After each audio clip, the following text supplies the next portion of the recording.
Moi, je vais vous parler de l'esclavage par ascendance, l'esclavage par la naissance, qui est une forme d'esclavage très ancienne et qui perdure, mais qui est le parent pauvre de la recherche et de la médiatisation. Parce que le monde s'est focalisé sur la traite atlantique. Or, en Afrique, la traite atlantique a été précédée par la traite orientale, qui n'est pas moins meurtrière et qui a été très saignante pour l'Afrique, la traite arabo-musulmane. Seulement les esclaves ou les Noirs qui ont été drainés dans le monde arabe à cause de la castration et de la contraception imposée aux femmes noires et la castration imposée aux hommes, ces populations n'ont pas pu se multiplier comme les populations noires des Amériques. Néanmoins, dans toutes les lignes de frottement ou de rencontre entre les populations arabes, berbères ou touaregs d'une part, et les populations noires africaines d'autre part, négro-africaines, il persiste l'esclavage par ascendance. Donc, un télescopage entre l'esclavagisme et le racisme anti-noir. Dans la culture arabe, dans la langue arabe, esclave est synonyme de noir. Donc actuellement, en Mauritanie, au Niger, au Mali, au Tchad, au Soudan, l'esclavage par ascendance persiste. Certaines populations noires sont assujetties à l'esclavage par ascendance par les Arabes, les Berbères et les Touaregs. La spécificité de la Mauritanie, c'est qu'il y a une minorité arabo-berbère qui a hérité l'État post-indépendant de l'État français colonial, qui domine le pays et qui a fondé son mode de vie sur l'esclavage. Moi-même descendant d'esclaves, ma grand-mère, petite fille, a été amenée du Mali actuel, du territoire du Mali actuel, et écoulée en Mauritanie, achetée. Elle a subi le viol sexuel, car un viol sexuel sacralisé par la version locale du code musulman malékite, du code de la charia islamique.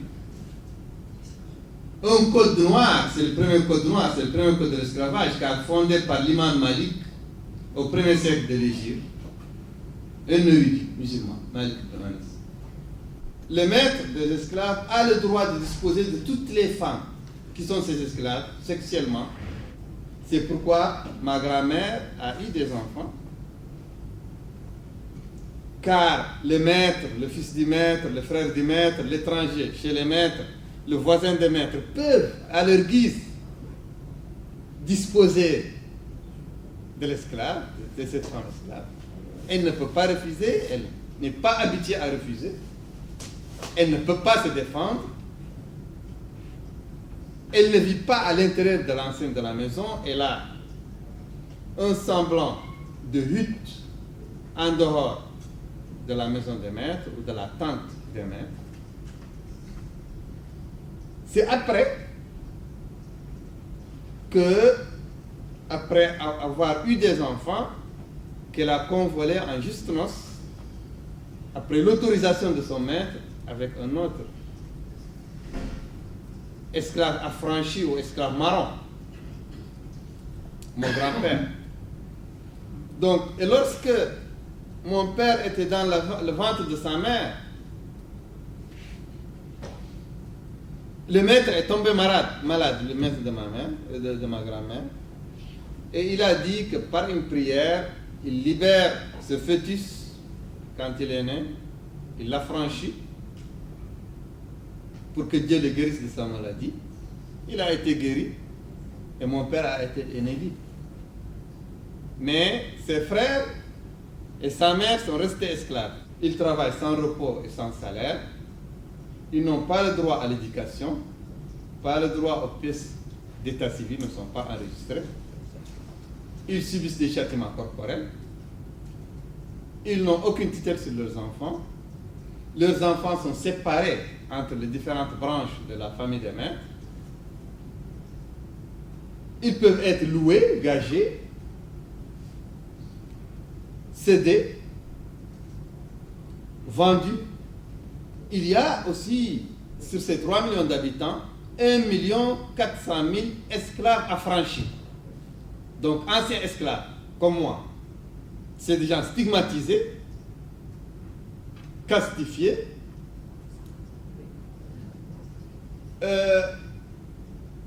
qui sont entre le stade de l'esclave et de l'homme libre. Ils vont rester des anciens esclaves, mais ils ne seront jamais des hommes libres, bien qu'ils se sont un peu dégagés du stade de l'esclavage. C'est une caste qui s'appelle les Hatim en Mauritanie, qui est la plus nombreuse. On a dénoncé le cas d'un Barkem Tressatin, qui est une jeune femme, une esclave par ascendance, qui a été violée dès l'âge de 10 ans par son maître et le fils de son maître. Ces viols lui ont donné 2 fillettes, l'une à 9 ans, l'autre à 7 ans. Et dès l'âge de 3 ans, chaque fillette a été donnée en cadeau de mariage à une fille de la famille des maîtres. Mbark a pris la fuite pour venir nous voir. Nous avons porté plainte. La police est venue récupérer ses fillettes dans les foyers des esclavagistes.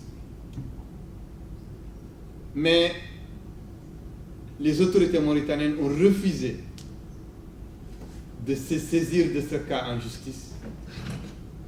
Et ça, c'est la coutume en Mauritanie, parce qu'il n'y a pas une jurisprudence pour l'esclavage, il y a l'impunité totale accordée aux esclavagistes.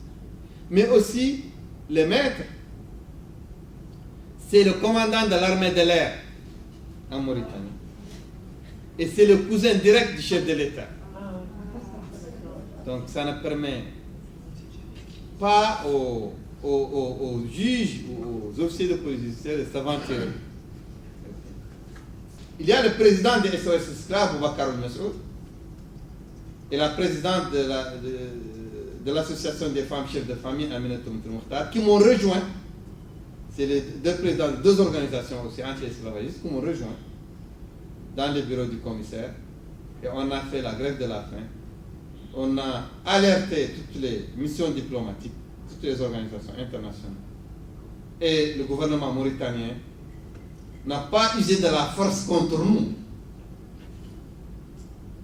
Et il y avait des centaines de militants de notre organisation, IRA Mauritanie, l'organisation que je dirige, qui était massés devant le commissariat. On a fait 3 nuits, 3 jours et 3 nuits de grève de la faim. Et les militants, par centaines, ont passé 3 jours et 3 nuits devant les locaux du commissariat de la brigade des mineurs. Et c'est au 3e jour que les autorités ont obtempéré, ont accepté d'inculper les 3 présumés esclavagistes de pratiques esclavagistes et les ont placés en mandat de dépôt dans la prison de Manchon pour que nous rompions notre grève de la faim. C'est la première victoire.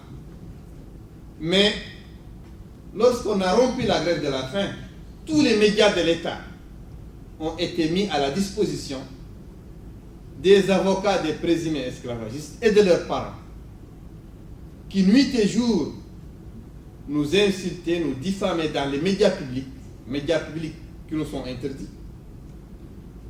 Et au 11e jour, dans un simulacre de procès, dans un procès bâclé, les droits présumés esclavagistes ont été acquittés par acclamation aux députés européens, aux députés du monde libre, aux hommes politiques du monde libre, de nous aider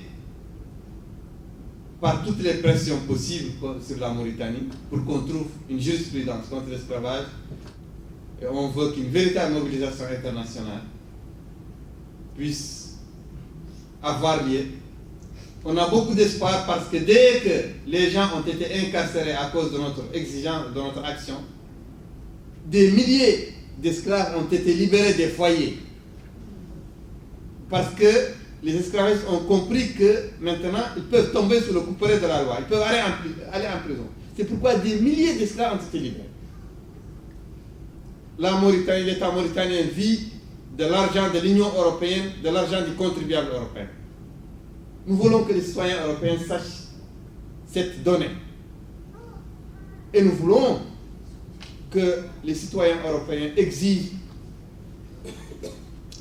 de leurs décideurs de conditionner cette aide à la Mauritanie par de véritables actes contre ceux qui pratiquent l'esclavage, contre les crimes d'esclavage.